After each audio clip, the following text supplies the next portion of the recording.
హరి ఓం తత్సత్ జయ గురుదేవ్. ఓం శ్రీకృష్ణాయ నమః. శ్రీ గీతా దేవతాయ నమః. భగవద్గీత 16వ అధ్యాయము దైవాసుర సంపద విభాగములో 20వ శ్లోకాన్ని చెప్తున్నారు పరమాత్మ. అంటే ఎవరంటే అసూయ ప్రకృతి కలిగిన వారు నీచాతి నీచ జన్మలో నేను తోసివేస్తాను చెప్తున్నారు. నన్ను పొందక జన్మ జన్మల్లో కూడా ఈ సంసారంలో ఉంటూ సంసార బాధ అనుభవిస్తూ ఉంటారు, నన్ను పొందలేరు అని చెప్తున్నారు. ఆసురీం యోరిమాపన్న మూఢా జన్మని జన్మని మామస్త్రాశ్రైవ కౌంతేయ తతో యాంచధమాం గతిం. మన గతి ఎలాగుంటదంటే మనం చేసిన కర్మ బట్టి ఆధారపడి ఉంటుంది.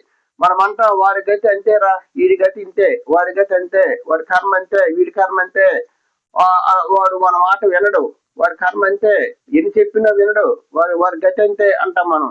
అంటే ఆ విధంగా ఏం చెప్తుందంటే ఈ అసురీ ప్రకృతి గల మూఢులు, అసురీ ప్రకృతి కలిగిన మూఢులు అంటే మూర్ఖులు అంటారు. మూర్ఖులు, దుర్మార్గులు, దుష్ట స్వభావం కలిగిన వారు నన్ను పొందకయే.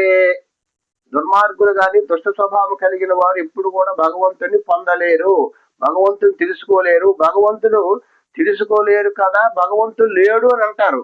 భగవంతుడు లేడు, దేవుడు లేడు, అంతా నేనే చేస్తున్నాను, నా వల్లే జరుగుతుంది అని ఆ విధంగా భావించుకుంటాడు. ప్రతి జన్మ యందును ఆసురీయోనుల్లో పొందుచు, ప్రతి జన్మ కూడా అసురీయోనుల్లో పుట్టిస్తాడు. రాక్ష జన్మలో ఎక్కడైతే నీచాతి నీచమైనటువంటి జన్మ ఉంటుందో, ఈ జన్మ మరణాలు దుఃఖాలు అనుభవిస్తామో అటువంటి యోనిలో పుట్టిస్తాడు భగవంతుడు. మనం చేసిన కర్మను బట్టి, కర్మానుసారే బుద్ధి, కర్మను బట్టి ఆధారపడి ఉంటుంది.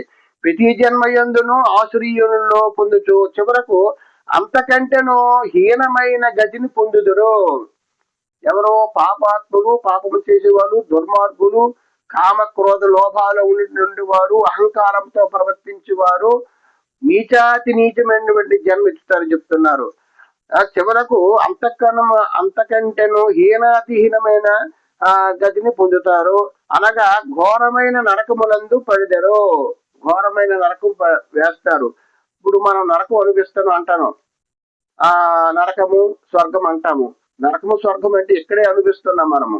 నరకాన్ని అనిపిస్తున్నా అంటాం, నేను నరకాన్ని అనిపిస్తున్నాను రా, నేను నరకాన్ని అనిపిస్తున్నాను, నాలో ఉన్నటువంటి అనేక రకాలంటే సమస్యలు ఉన్నాయి, నేను చాలా ఇబ్బంది పడుతున్నాను, బాధపడుతున్నాను, నేను నరకాన్ని అనిపిస్తున్నాము అని అంటాము. నరకం అంటే ఇక్కడే ఉంది, స్వర్గం ఇక్కడే ఉంది.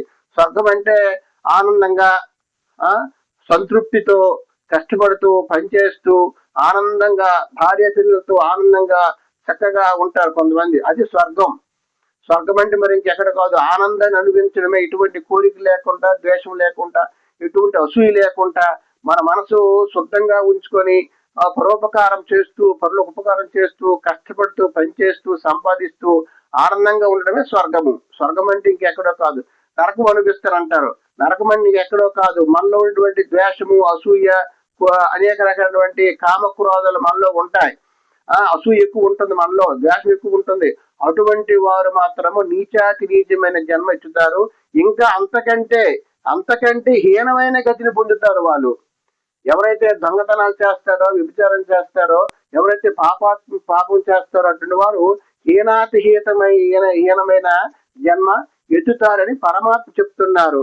అనగా ఘోరమైన నరకముల యందు పడుదురు, వారు నరకాన్ని అనుభవిస్తారు. ఎప్పుడైతే మనకి ఆనందం కావాలంటే దేవుణ్ణి స్మరిస్తూ, దేవుని ప్రార్థిస్తూ, మనలో ఉన్నటువంటి కోరికలు తగ్గించుకొని, మనలో ఉంటే క్రోధాన్ని లేకుండా, మన మనసులో కామ క్రోధ లోభ మోహ మదమచ్చర్యలు ఉంటాయి. అవి ఉన్నంత వరకు మనకి మనశ్శాంతి ఉండదు. కామం అంటే కోరిక, కామ క్రోధం అంటే కోపము, కామ క్రోధ లోభము. లోభం అంటే ప్రతి విషయాలు కూడా మనం కావాలని కోరుకుంటాం. ఏది కూడా, ఏ వస్తువు కూడా కావాలని కోరుకుంటాం. కామ క్రోధ లోభం మదమచ్చర్యలు ఉంటాయి. వాడిని హింసించాలని, వారి పగ తీర్చుకోవాలని, వాడు నాకు శత్రువు, ఈడు నాకు శత్రువు, వాడిని ఎలాగైనా సరే మనం పడగొట్టాలని ఆ విధంగా మనం భావం చేస్తాం. అటువంటి గుణాలు ఉన్నవారు నీచాతి నీచమైన అసురీ సంపదలో, అసురీ యోనిలో ఘోరమైన నరకమునందు పడిదరు. ఘోరమైనటువంటి నరకాన్ని అనుభవిస్తారని కృష్ణ పరమాత్ముడు తెలియజేశారు. హరి ఓం తత్సత్. జై గురుదేవ్.